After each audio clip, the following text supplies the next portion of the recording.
히브리서 13장 1절에서 3절 말씀 같이 읽습니다. 형제 사랑하기를 계속하고 손님 대접하기를 잊지 말라. 이로써 부지정에 천사들을 대접한 이들이 있었느니라. 너희도 함께 갇힌 것 같이 갇힌 자를 생각하고 너희도 몸을 가졌은즉 학대받는 자를 생각하라. 아멘. 히브리서 91번째 시간입니다. 손님 대접입니다. 요즘에는 잘 보기 힘들지만 제가 어릴 때만 해도 동네에서 아이들이 모여서 소꿉놀이를 자주 했었습니다. 각자 가정에서의 역할을 맡아서 남자아이는 아버지 역할을 하고 여자아이는 어머니 역할을 하고 아들 역할을 하는 애도 있고 딸 역할을 하는 애들도 있습니다. 이렇게 다 배역을 하나씩 맡아서 어디서 구해왔는지 모를 소꿉장난 세트 있잖아요. 이건 부자들이 갖고 놀던 거. 우리 예전에 저 어릴 때는 시골에 살았는데 다 돌 막 이렇게 해가지고 막 거기에 뭐 한다고 막 하고 그래가지고 먹지 못할 요리들을 잔뜩 만들어 한 상을 차려놓고 이제 드세요 막 이러면서 그거 아세요 여러분들? 그 애들이 소꿉장난 하거나 그럴 때 있잖아요. 그 예전에 느낌표인가 거기 나왔었는데 팔도를 다 다녀봐도 사투리를 진하게 쓰는 애들도 소꿉놀이를 하면 다 표준 넣습니다.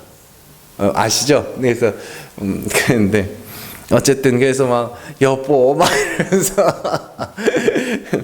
그래가지고 막 하여튼 재밌는 일이 많았습니다. 전에도 뭐 몇 번 말씀을 드렸지만 이거 뭐 식사하세요. 그럼 막 집에서 본 건 있어가지고 반찬이 이게 뭐야? 이러면서 상관없고 이런 애도 있었고 뭐 하여튼 별의별 일들이 다 있었습니다. 근데 이제 요즘에는 아이들이 어려서부터 공부하다 보니까 이런 놀이들을 하는 아이들을 찾아보기가 힘듭니다. 그러면서 제가 한 가지 생각이 드는 게 있어요. 지금 아이들이 자라면 과연 살림을 잘 살 수 있을까? 이런 생각을 할 때가 있습니다. 그 어릴 때 우리가 하던 놀이나 장난은요, 살림살이의 초보 단계인 겁니다. 소꿉놀이 같은 건.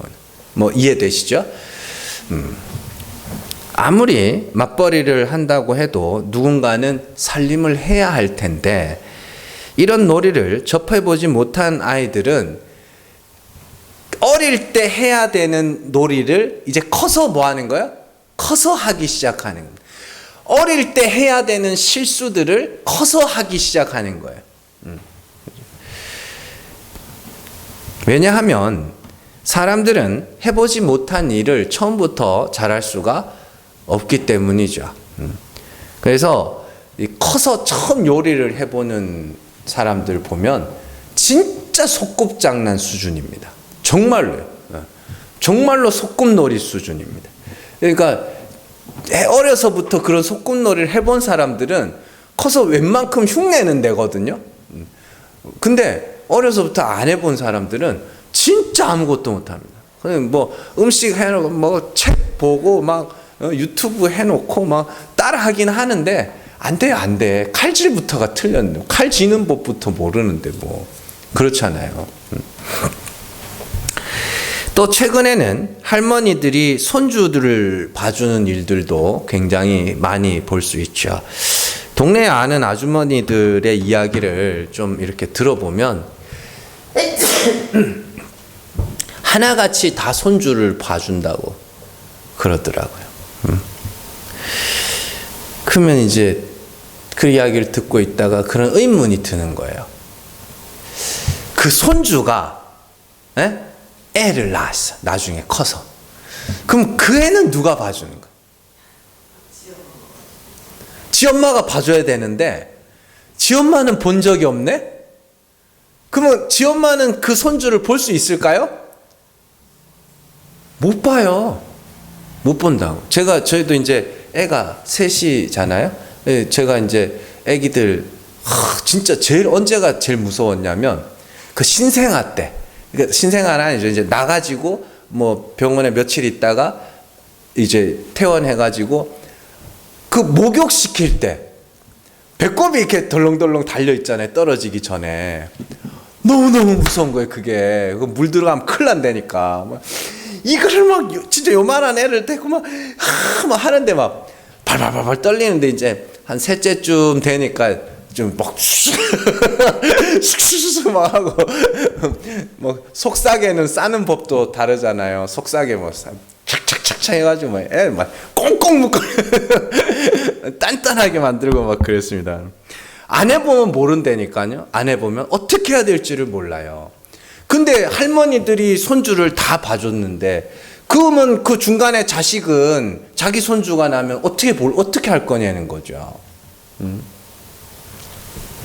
그래서 진짜 각자의 집안마다 다 사정이 있겠지만 급해서 집에 급한 일이 있어서 어머니 좀 봐주세요 이러는 경우가 아니면 사실은 진짜 이렇게 뭐 자기가 보는 것도 괜찮지 않겠나 그런 생각이 많이 듭니다. 뭐 개인적인 의견이에요. 자, 제가 지금 말하는 것의 요지는 사람은 처음부터 잘할 수 없다는 이야기를 하는 겁니다.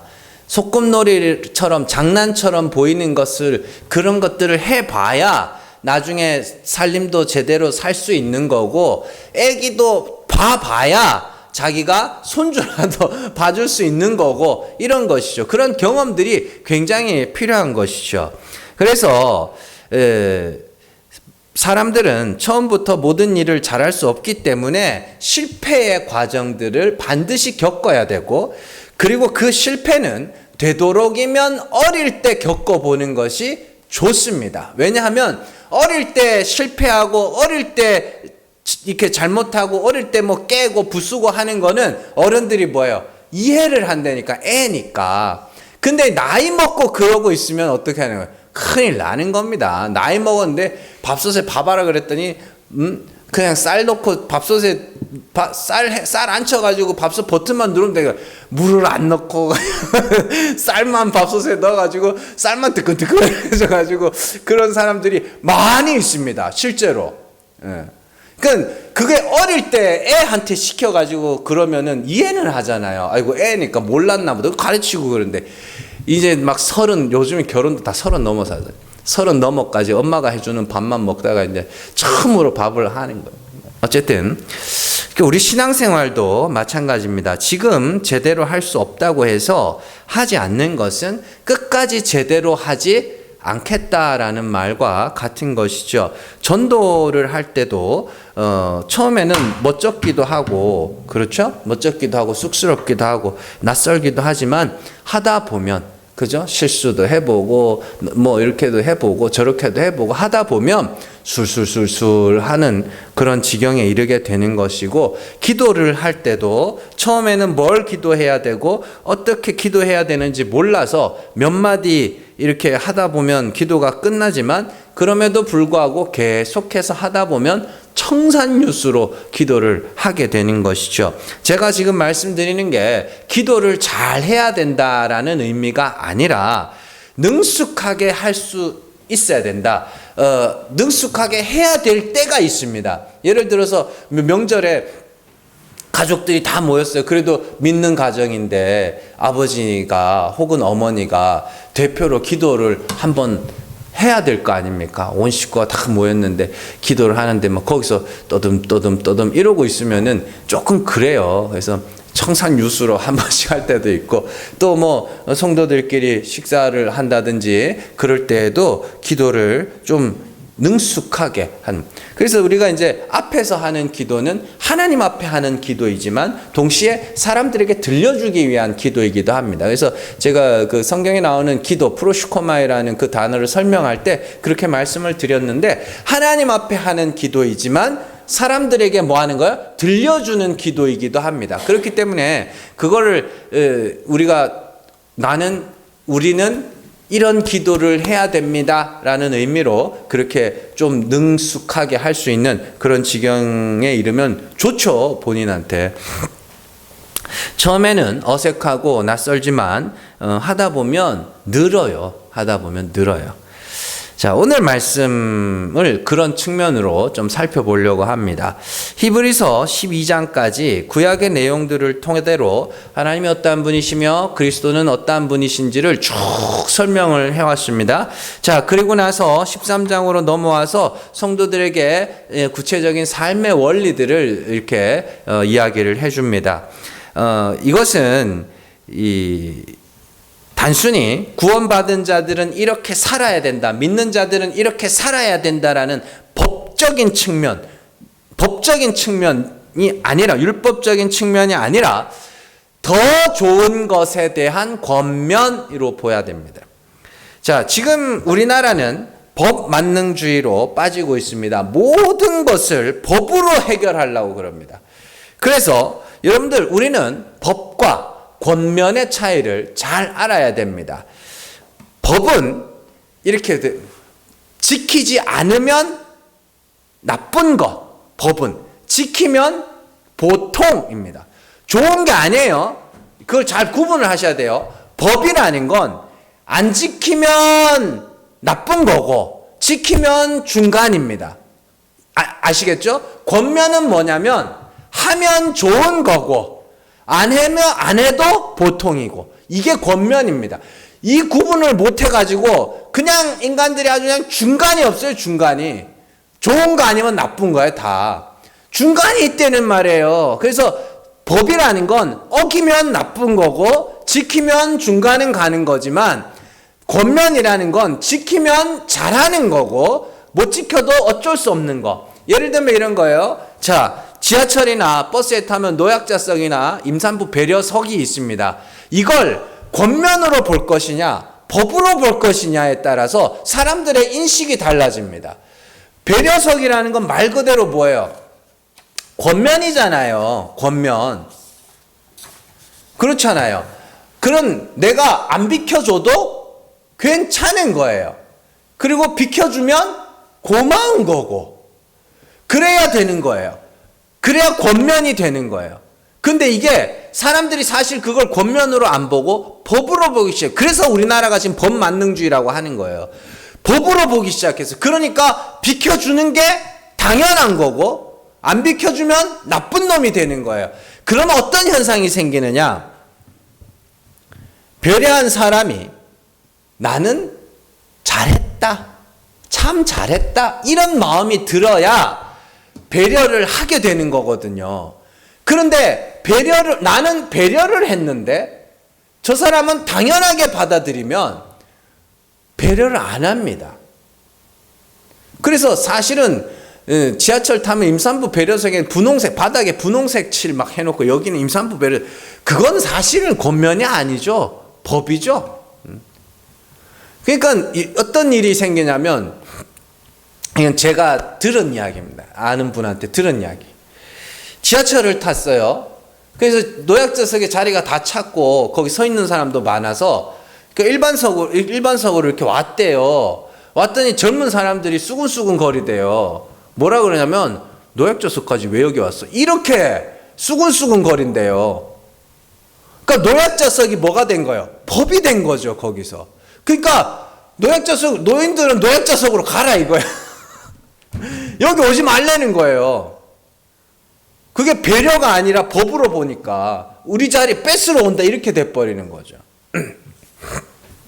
그러니까 우리가 성경을 보면서도 법으로 보아야 할 것이 있고 권면으로 보아야 할 것이 있습니다. 오늘 우리가 읽은 말씀은 권면의 말씀입니다. 권면의 말씀. 우리가 좀 더 내용을 자세히 살펴보겠지만 1절에 보면 형제 사랑하기를 계속하라 라는 말이 나오죠. 자, 형제 사랑하기. 형제 사랑은 좋은 거예요, 나쁜 거예요? 좋은 거잖아요. 그죠? 형제 사랑 안 하면 어떻게 돼요? 하나님 벌 내려요? 그거 아니잖아요. 하면 좋은 거고 안 해도 어쩔 수 없는 거. 그러니까 이런 것들을 권면으로 봐야지, 이것이 우리의 구원에 영향을 미친다든가 아니면 우리의 상과 이런 것들에 영향을 미친다든가 이렇게 보아서는 안 된다는 걸 잘 기억하셔야 돼요. 그래서 사도 바울이 그런 거를 많이 해요. 그 고린도전서에 보면 그런 말씀들이 많이 나오는데, 유익하다, 이것이 유익하니라, 이런 말들을 많이 해요. 그건 뭐냐면 안 해도 괜찮은데 이게 더 좋은 거야, 이런 의미예요. 네? 자, 그래서 이런 것들을 염두에 두고 오늘 말씀들을 하나하나 살펴보겠습니다. 오늘 말씀에서 히브리서 기자는 세 가지 권면을 하고 있어요. 첫 번째 권면은 1절에 나오는 형제 사랑하기를 계속하라 라는 권면입니다. 여기서 형제 사랑이라는 단어 여러분들이 들으시면 굉장히 재미있습니다. 형제라는 단어는 아델포스라는 단어고요. 그리고 친구라는 친구라는 단어가 필로스인데, 이 두 단어가 합쳐져서 형제 사랑이라는 단어. 필로스는 친구라는 뜻도 있고 사랑이라는 뜻도 있습니다. 그래서 형제를 사랑한다라는데, 이거 여러분들이 참 재미있는 단어인데, 미국의 도시 중에 필라델피아라는 도시 있죠? 그게 요 단어입니다. 필로스와 아델포스가 합쳐져서 필라델피아. 그래서 그 필라델피아라는 이름 자체가 형제를 사랑하는 도시, 이런 의미를 담고 있는 것이죠.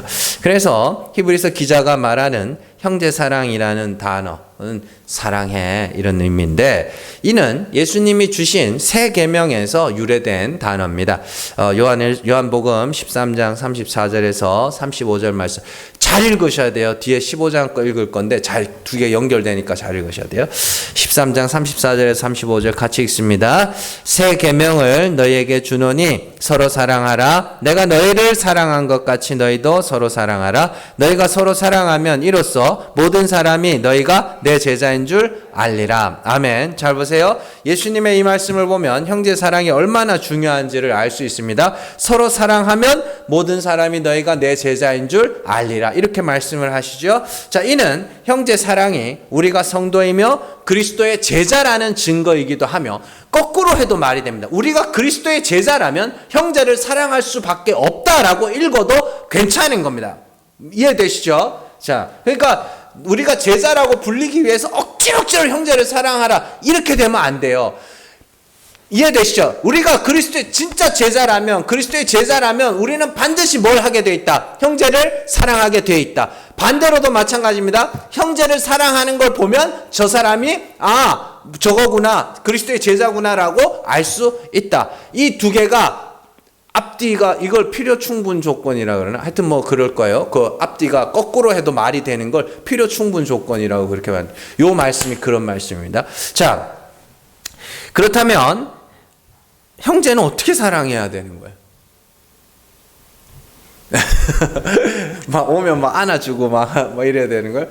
내가 진짜 사실 교회마다 그런 인간들이 꼭 있습니다. 제가 사실은 이거 주 안에서 사랑합니다 이러면서 왜 여자들 손을 이렇게 쭉 잡고 막 그냥 악수하는 거는 어느 정도 이해는 해요. 악수하는 것까지는 뭐 이러면서 이쁜 성도도 있어. 주 안에서 사랑한다, 안아주고. 정말 그러다가 정분 나요. 그러다가 그건 사랑이 아닙니다. 그건 개인의 욕심을 채우기 위한 아주 더러운 짓거리지. 근데 미혼 남녀들은 괜찮아요. 좀 연애를 좀 했으면 좋겠어. 진짜로 어떤 젊은 목사님이 설교하는 거를 잠깐 들었는데, 그 목사님이 굉장히 좀 저한테도 충격이었어요. 그러니까 지금까지 교회 와서 뭐 장사하지 마라, 교회 와서 연애하지 마라, 뭐 교회 와서 뭐 하지 마라, 이런 것들 있잖아요. 뭐 놀러 오는, 교회는 놀러 오는 데가 아니다, 다들 그렇게 배웠다고. 근데 성도들이 다 빠져나가니까 안 오니까 이제는 놀러라도 오라고, 사람 만나러라도 좀 오라고, 와서 연애해도 괜찮으니까 오라고. 와서 복음 전하면 될 거 아니냐. 복음 전하면 될 거 아니냐. 와가지고 여기서 성도들끼리 가가지고 뭐 친하게 지내면 그거 나쁜 거냐. 그리고 젊은 청년들이 교회 와가지고 요즘 출산율도 떨어지고 혼인율도 떨어지는데 와가지고 믿는 사람들끼리 결혼하면 왜 나쁜 거냐 뭐 이렇게 이제 이야기를 하더라고요. 근데 듣고 좀 그래 그래야 되겠다 그랬는데 하여튼 미혼 남녀는 괜찮아요. 주 안에서 사랑합니다 뭐 이러면서 뭐 그러다가 뭐 이렇게 해가지고 결혼하면 뭐 그거 뭐라 그래요? 경사난 거지 뭐.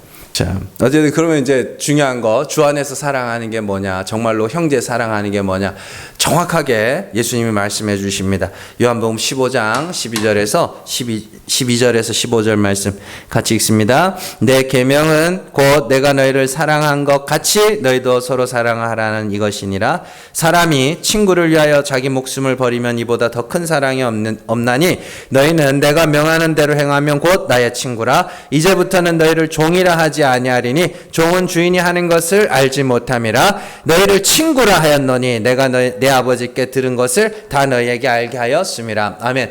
요 형제 사랑 필로스라는 단어가 친구라는 뜻도 있습니다. 그래서 예수님이 일부러 친구라고 쓰시는 거예요. 여기서 예수님이 형제 사랑, 서로 사랑을 두 가지로 설명합니다. 첫 번째는 뭐냐? 첫 번째는 앞서 13장에서 내가 너희를 사랑한 것 같이 너희도 서로 사랑하라 나왔죠. 13장에서. 그리고 15장에서 뭐예요? 15장 12절. 내 계명 곧 내가 너희를 사랑한 것 같이 너희도 서로 사랑하라입니다. 그리고 서로 사랑이 뭔지를 그 밑에 13절부터 쭉 설명을 해주는데 첫 번째가 뭐냐면 형제를 위하여 목숨을 버리는 겁니다. 예수님이 우리를 위하여 목숨을 버리신 이유가 뭐예요? 우리 죄를 사하시기 위해서죠. 그러면 형제 사랑의 첫 번째는 뭐냐? 용서하는 겁니다. 회개하는 자들에 대해서 용서하는 거. 예수 그리스도의 십자가는 누구에게 효력을 발휘해요? 회개하는 자에게 효력을 발휘합니다. 예수님이 노뱀이 되어 십자가에 오르셨죠. 자, 그러면 누가 노뱀을 쳐다봐야 돼요? 불뱀에 물린 자들이 쳐다봐야 되죠. 불뱀에 물려서 자기가 죽게 생긴 자들. 마찬가지입니다. 예수 그리스도는 죄를 사하기 위하여 십자가에 오르셨고 그 십자가는 누구에게? 회개하는 자에게. 그래서 누가복음에 가면 어떻게 해요? 누구든지 회개하거든 용서하라 라고 이야기를 합니다. 그러니까 아무나 용서하는 게 아니고 회개하는 자들에 대해서, 잘못했다고 하는 자들에 대해서 용서해 줄 줄 아는, 그게 형제사랑, 첫 번째 형제사랑. 그리고 두 번째 형제사랑이 나옵니다. 두 번째 형제사랑 거기 한번 보시면 15절이 중요한데, 이제부터는 너희를 종이라 하지 아니하리니 종은 주인이 하는 것을 알지 못함이라. 너희를 친구라 했나니 내가 내 아버지께 들은 것을 다 너희에게 알게 하였습니다. 이게 형제사랑, 서로사랑 두 번째입니다. 두 번째 사랑이 뭐예요? 아버지께 들은 것을 너희에게 알게 하였다. 이거 예수님이 요한복음에 굉장히 자주 사용하는 거거든요. 아버지께 들었다는 게 뭐예요? 아버지께 들었다는 건 아버지를 안다입니다. 아버지 품속에 독생하신 하나님이 이 땅에 뭐하러 오셨어요? 아버지를 나타내러 오셨죠. 그걸 아버지께 들은 것을 너희에게 말한다, 들려준다라고 이야기를 하는 거예요. 이해되시죠? 그래서 형제사랑, 첫 번째 형제사랑은 뭐예요? 서로 용서하는 거. 그죠? 그리고 두 번째는 뭐예요? 하나님이 어떠한 분이신지, 그리스도께서 나타내신 하나님을 증거하는 거. 이게 형제사랑이야. 이게 형제사랑이야. 예수님이 우리를 그렇게 사랑해 주셨잖아요. 예수님의, 히브리서 기자도 예수님의 사역을 크게 두 가지로 나누죠. 첫 번째는 영광의 광채요 본체의 형상으로 오신 예수. 두 번째는 뭐예요? 영원한 대제사장으로 우리에게 오셔서 완전한 제사를 이루신 예수.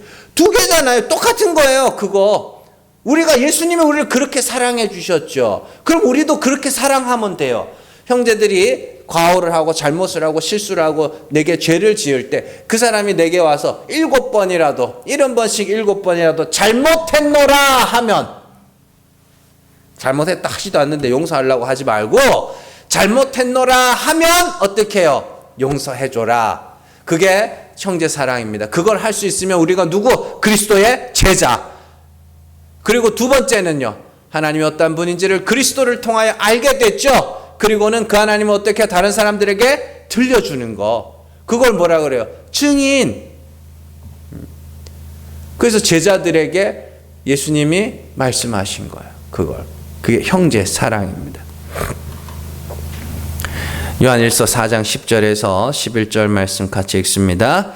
사랑은 여기 있으니 우리가 하나님을 사랑한 것이 아니요 하나님이 우리를 사랑하사 우리 죄를 속하기 위하여 화목제물로 그 아들을 보내셨습니다. 사랑하는 자들아 하나님이 이같이 우리를 사랑하셨은즉 우리도 서로 사랑하는 것이 마땅하니라. 아멘. 요한일서에서는 죄를 속하는 것을 중심으로 말하고 있지만 중요한 건 하나님이 우리를 어떻게 사랑해 주셨고 또한 그리스도가 어떻게 우리를 사랑해 주셨는지를 알고 그 사랑을 받아 그대로 행하면, 근데 이게 자동으로 돼야 됩니다. 하기 싫은데 억지로 되는 게 아니고, 근데 돼요, 사실. 이게 이제 형제 사랑. 그러니까 성도들끼리도 이렇게 완벽한 걸 요구하지 말고, 완벽할 수 없잖아요. 완벽할 수 없기 때문에 내가 잘못한 건 잘못했다고 말할 수 있고, 또 누가 진짜 잘못했다고 하면 그 사람도 용서해 줄 줄도 알고, 그게 형제 사랑, 교회 생활에서 제일 중요한 겁니다, 그게. 그리고 두 번째로는 진짜 모여서 제가 여러분들에게 지금 뭐 하고 있는 거예요? 사랑하고 있는 거, 하나님이 어떠한 분을 증거하는 거, 이게 여러분들이 사랑하는 거고, 여러분들이 잘 받았으면 또 뭐 하는 거예요? 또 증거하면서 사는 거. 그게 사랑이에요. 그러니까 교회 안에서는 누가 그리스도의 제자인 줄 알아요? 용서를 빌 줄 알고 용서를 할 줄 알면 그가 그리스도의 제자. 교회 밖에서는요? 교회 밖에서는 여러분들이 그리스도의 제자라는 걸 어떻게 알겠어요? 복음 전하는 걸로 알 거 아닙니까? 말씀을 전하는 걸로. 그것보다 확실한 거 없잖아요. 그래서 그걸 하면 돼요. 하게 됩니다. 두 번째 권면은 손님 대접하기를 잊지 말라는 겁니다. 왜냐하면 부지 중에 천사를 대접한 이들이 있기 때문이다. 이렇게 말합니다. 이게 이제 남미 쪽에서 이런 이야기들이 많습니다. 남미 신학에서 이런 이야기들이 꽤 있어요. 그래서 뭐 겨울인지 뭐 여름인지 하여튼 뭐 지나가는 나그네를 대접했더니 그 사람이 좀 있으니까 뭐 예수님이 돼서 들어왔대나 뭐 그래서 내가 예수님인데 지나가다가 이렇게 왔다 뭐 그런 이야기들이 있습니다. 아무 확인도 안 돼. 아무도 몰라. 진짜 그런 일이 있었는지 없었는지 아무도 몰라. 아무도 모르는데 그런 이야기들이 전설같이 떠도는 이야기들이 있죠. 자, 그런데요, 단순히 손님을 대접해라 이런 이야기가 아닙니다. 여기서 성경에는 손님을 대접하는 말씀이 꽤나 자주 나오거든요. 그 두 가지만 한번 살펴볼게요. 로마서 12장 13절 말씀 같이 읽습니다. 성도들의 쓸 것을 공급하며 손 대접하기를 힘쓰라. 베드로전서 4장 9절 10절 같이 읽습니다. 서로 대접하기를 원망 없이 하고. 아멘. 여기서 손 대접, 서로 대접, 이 단어가 오늘 말씀에 나오는 손님 대접이라는 단어와 똑같은 단어입니다. 여기서 덧붙여진 말이 특히 로마서 12장에서 뭐래요? 성도들의 쓸 것을 공급하면 이렇게 돼 있죠. 자, 그러니까 또 베드로전서에서는 원망 없이 하고 이런 말들이 나옵니다. 여기서 이제 이 내용을 이해하려면 우리가 한 가지 사실 알아야 되는데, 보통 당연한 것들은 굳이 말하지 않는 경우들이 종종 있죠. 우리가 당연한 거는 잘 말하지 않습니다. 예. 그래서 성경에도 이런 모습이 나오는데, 초대교회 당시에 성도들에게 있어서 당연한 일 한 가지가 있었는데 뭐였어요? 전도하는 일이었어요. 복음을 전하는 일이었습니다. 그래서 서신서를 보면, 사도들의 서신서를 보면 의외로 전도하라는 말이 잘 안 나옵니다. 잘 안 나와요. 왜냐하면 당연한 일이었으니까. 너무너무 당연한 일이었으니까. 그러니까 주일날 와서 예배 드리라. 제가 주일 성수라고 이름을 뒤에 붙이는 걸 썩 좋아하지는 않습니다만은, 교회를 다니고 성도라면 예배를 나오는 게 어떻게 해요? 당연한 겁니다. 적어도 주일 예배는 빠지지 않는 게 당연한 거고, 주일 예배를 빠지면 뭐 하는 거예요? 특별한 일이 없는 한 예배를 나오는 게 당연한 거기 때문에 당연한 건 강조하지 않는 게 더 좋습니다. 성경에서 당연한 일은 복음을 전하는 일이었습니다. 우리가 뭘 보면 아냐면 사도행전에 보면 하나님께서 스데반 집사님의 일로 말미암아 다 흩으시죠. 왜 흩으셨다 그랬어요? 성령 임하면 예루살렘 온 유대 사마리아 땅끝까지 이르러 증인이 돼야 되는데 예루살렘에 모여서 안 흩어지고 있으니까 스데반 집사님의 일로 말미암아 다 흩으셔요. 그리고 흩어진 곳에서 뿔뿔이 흩어졌을 거 아닙니까? 그러니까 사마리아에서도 빌립 집사님이 사마리아에 가서 복음을 전하죠. 그리고 안디옥에서는 처음에는 유대인에게만 전하다가 혹시나 해서 이방인에게도 전하고 유대 온 땅에 사람들이 흩어져서 거기서 뭐 했다 그래요? 복음을 전했다 그래요. 흩어진 사람들이. 그러니까 너무너무 당연한 일이었기 때문에 강조를 안 하는 거예요. 근데 그 당연한 일마저도 지금 안 하고 있으니까 제가 늘 말씀을 드려요. 복음을 전하시라고.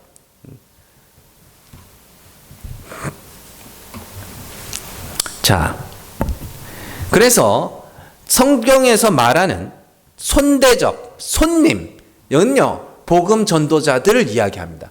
그때 사도 바울 당시에 사도행전을 보면 아시겠지만 전임 전도자들이 있었습니다. 온 전심으로 전도만 하던 사람들. 그래서 사도 바울이 전도팀이 있었어요. 그래서 사도 바울의 서신서를 보면 우리들이 쓸 것이라고 이야기합니다. 우리가 쓸 것. 그래서 사도 바울이 함께 하던 자들이 있었어요. 그 사람들을 바울이 천막 만들어가지고 그 사람들 다 먹여 살렸단 말이에요. 전도에만 전심할 수 있도록.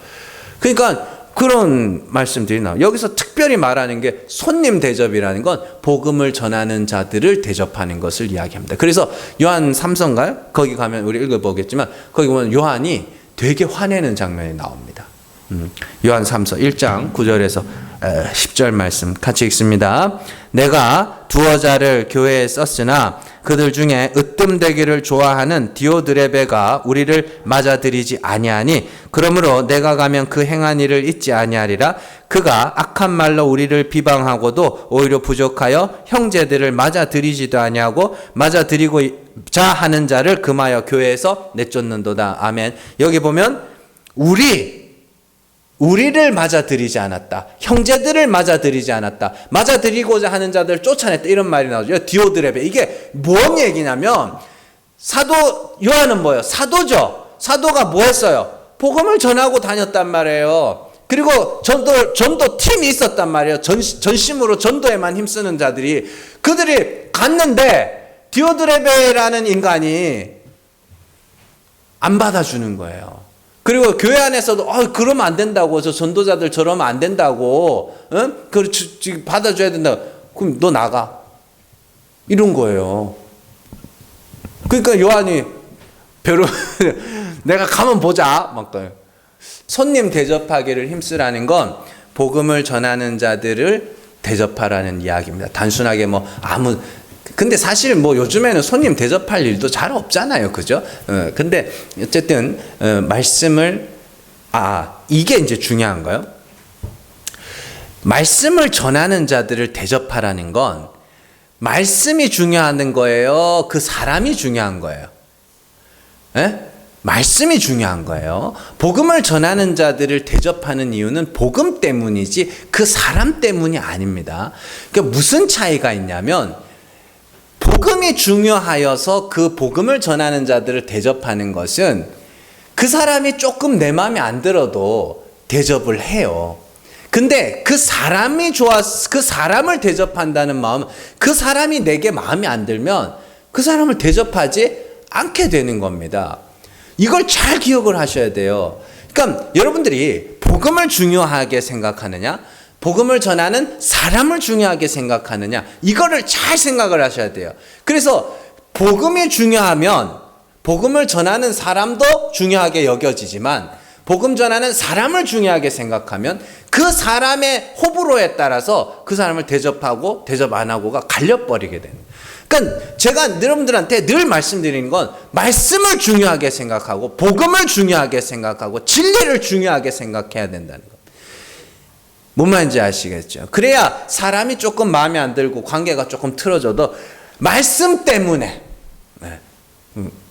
그 사람을 대접하게 되는 일이 생기게 되는 것이죠. 그러니까 목사 잘 섬겨라, 이런 목사 잘 섬기면 복 받는다, 이게 아니라 정말로 말씀을 위해서 수고하고 복음을 위해서 수고하는 자니까 그 말씀 때문에 말씀 잘 전해주세요 하는 마음에 대접하고 하는 것이죠. 그럼 잘하고 계시니까 걱정하지 마세요. 서운한 거 없어요. 자, 세 번째 권면은 갇힌 자와 학대받는 자를 생각하라는 겁니다. 여기서 갇힌 자와 학대받는 자가 왜 나오냐면 이건 이제 히브리서의 특성을 알아야 됩니다. 히브리서 기자가 믿는 유대인들에게 쓴 서신입니다. 믿는 유대인들. 그래서 유대 사회에서는 예수님이 살아있을 당시에도 나면서 맹인된 자를 예수님이 고치시죠. 그때 그 부모에게 얘가 나면서부터 맹인된 자가 맞냐? 이 사람이 맹인됐다가 나은 자가 맞냐라고 묻습니다. 그러니까 부모가 대답을 못해요. 그 사람에게 쟤한테 직접 물어보세요. 이렇게 이야기를 해요. 왜냐하면 유대인들이 예수를 그리스도라고 시인하는 자를 뭐하기로? 출교시키기로 작정했기 때문입니다. 예수님 당시에 살아 계실 때도 그런 일이 있었어요. 근데 예수님이 돌아가시고 난 다음에 유대인으로서 자기가 믿음을 가진 자라고 말하는 순간 이 사람은 학대받는 자가 되는 겁니다. 갇힌 자가 되는 겁니다. 유대 사회가 그랬어요. 지금도 유대인들 중에 예수 믿는 사람들은 거의 뭐 왕따 당하다시피, 지금 저기 이스라엘 선교사로 가 있는 애가 하나 있는데 그 애가 그런 이야기를 하더라고요. 그냥 유대인들 중에 믿는 자들이 있으면 그냥 다 제껴놓는데 해 안 당하면 다행이래. 자, 그런 상황에서 성도들에게 권면하는 거예요. 학대받는 자, 갇힌 자를 생각해라. 그렇게 이야기하죠. 그래서 오늘 말씀해 보면 너희도 몸을 가졌은즉 학대받는 자를 생각하라. 너희도 함께 갇힌 것 같이 갇힌 자를 생각하라. 왜냐하면 얼마든지 너희도 갇힐 수 있고 얼마든지 너희도 학대받을 수 있으니까 그 사람들 외면하지 마라. 그죠? 그리고 그 사람들 같이 뭐 하는 거예요? 힘내자. 응? 학대받는 사람 도와줄 수 있으면 도와주고 힘내자. 서로 북돋아주고. 근데 참 오늘날 교회 보면 안타까운 게 그런 거예요. 응? 저는 사실 뭐 요즘에도 있는가 모르겠습니다만은 명동이나 서울역이나 이런 데서 십자가 막 메고 막 예수천당 불신지옥 외치고 다니는 사람들, 저는 그 사람들 대단하다고 생각합니다. 근데 안 믿는 사람들이야 막 극혐 막 이러면서 그렇게 하지만 믿는 사람들이 그 사람들 보고 뭐라 하는 건 난 도대체 이해할 수가 없습니다. 오늘날은요, 교회가 세상에게 잘 보이려고 그럽니다. 굳이 밉보일 필요는 없는데 잘 보일 필요도 없어요. 왜냐하면 복음이라는 것이, 진리라는 것 자체가 세상과는 뭐예요? 반대이기 때문에. 그래서 야고보서에 보면 그런 말을 하잖아요. 세상과 벗된 것이, 가늠한 여인들아 세상과 벗된 것이 하나님과 원수된 것을 알지 못하느냐. 그런데 자꾸만 뭐 하냐면 세상에게 잘 보이려고 그래요. 그래서 세상이 싫어하는 건 안 하려고 그래. 오케이, 좋아요, 거기까지는. 근데 왜 복음을 전하는 것까지도 서로 그렇게 물어뜯냐고. 그 사람은 그런 방법으로 전도하는 거고 우리는 이런 방법으로 전도하는 거고 방법이 다를 뿐이지 그 사람들은 예수 천당 불신지옥에 목숨 건 사람들 아니냐고. 그러면 그 사람들이 손가락질하고 그런다고 우리까지 같이 하면 돼요? 안 되죠. 방법이 다를 뿐이지. 대단하다. 그렇게 하면 되는 거고. 그 사람들, 옛날에 그 사람들을 추적하는 프로그램이 있었습니다. 뭐 명동에서 쭉 추적해 갔더니 진짜 어디 막 우리 교회 한 크기도 요 정도 되겠다. 요 정도 되는 크기에 그 의자, 장의자 한 4개 놔두고 거기서 막 2-3명이 앉아서 기도하고 있는 거예요. 그걸 보면서 조롱하고 있어요.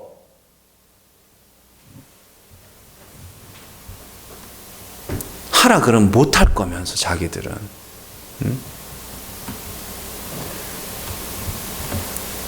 사명을 받았으니까 그런 환경에서 예배 드리고 그렇게 하는 거죠. 그러면 바울은 뭐 어디 조용하게 1대1로 찾아가서 뭐 이미지 전도하고 막 그랬어요? 아덴에서 거기서 광장 한복판에서 사람들한테 막 외치지 않았습니까? 베드로는 성전에서, 예루살렘 성전에서 막 외치지 않았습니까? 성령이 역사하셔서 믿게 하는 거죠. 그러니까 아직도 사람이 믿게 한다고 하니까 자꾸 전도는 이래야 된다 저래야 된다 그따위 소리를 하는 거예요. 아닙니다. 하나님이 믿게 하시기 때문에 내가 어떤 방법으로 전도하건 상관없고, 그리고 교회가 작다고 그 사람이 전도 열매가 없느냐? 아닙니다. 내가 전한 복음, 내가 예수 천당 불신족 했는데 누군가가 그 말을 듣고 다른 교회 가서 신앙생활 하면 그건 이 사람이 맺은 거죠. 그러니까 오늘 말씀 그런 거예요. 함께 갇힌 것 같이 갇힌 자를 생각하고 학대받는 자를 생각해라. 너희도 몸을 가졌은즉 학대받는 자를 생각해라. 다 예수 때문에 받는 거 아니냐. 너희도 그런 일 당할 수 있는데 안 당한 거 아니냐. 요즘으로 치면 왜 성도들아, 왜 그렇게 전도하는 사람들 조롱하니? 왜 자꾸 세상에게 잘 보이려 그래? 복음이라는 것 자체가, 진리라는 것 자체가 세상과는 정반대의 개념인데 왜 자꾸 세상에게만 잘 보이려고, 굳이 미움받을 필요는 없지만 복음을 숨기면서까지, 진리를 감추면서까지 잘 보일 필요는 없는 거예요.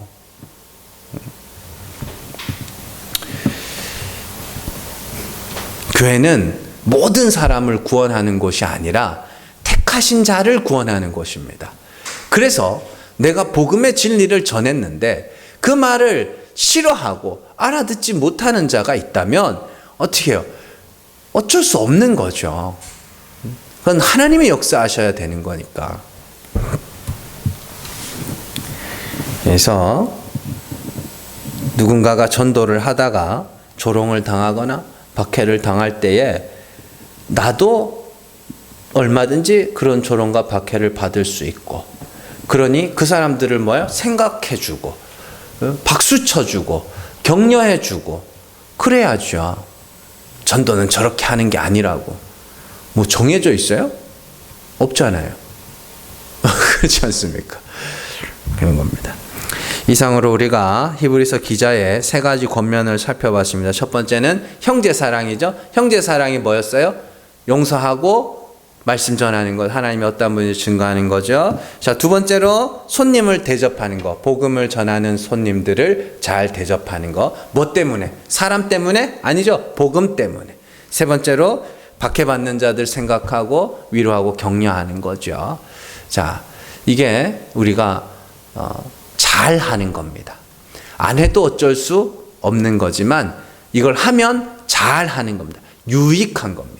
그러니까 보통 성도가 있고 좋은 성도가 있고 이런 겁니다. 그러니까 이왕이면 뭐예요? 좋은 성도가 되시기를 바랍니다.